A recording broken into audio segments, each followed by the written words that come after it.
Namaste everyone. Today's era is the era of logic. We want to find logic in anything and everything, whether what we eat or where we go, why we do certain things, why we have to do certain rituals, and wherever you go, you want to find logic. Have you ever thought that Indian and especially Hindu rituals were extremely pragmatic, and they are practical? They are meant for certain reasons.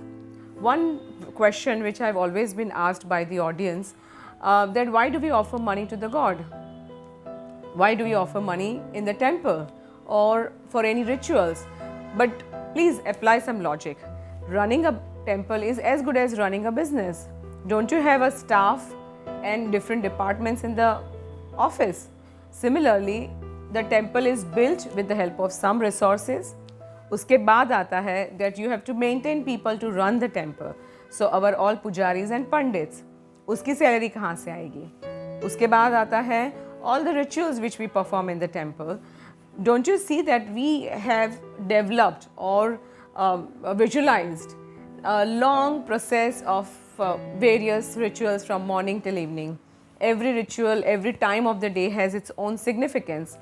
Don't we have a shower and have our meals and we have rituals every day?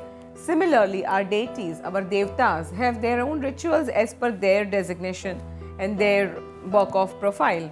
So, for example, when you give something to the temple, so any donation, where does it go? First of all, the upkeeping of the property. Secondly, the shringar and all the other accessories which are required for the shringar. उसके बाद आता है we offer bhog. So how do we make the bhog? Out of what? Of course, the things which we buy from that donation. Then all these other rituals which are related to the festivals. So obviously they are not free. Don't you pay for the seminars and the events and the live concerts or the visiting other places like museums and the center, cultural center? Aren't you paying for it?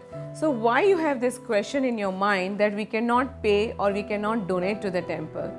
Consider temple as a business economy or a business entity. It's not a small job. I personally own a temple. I have built it from the scratch and I know what it takes to keep it, and especially outside India. I understand that outside India sometimes it's easier than India for whatever reasons, but you still have to manage it, right? And if you want to upkeep the faith of the people, having a temple, running the temple and flourishing the temple is the key. So please, I request you, wherever you go to any temple, any place, anywhere in the world, please donate something to that particular management or a temple in front of the deity. If you follow the theory of karma, then aren't we watching a beautiful darshan of the devta? I mean, someone has done that shringar with such a heart. So how?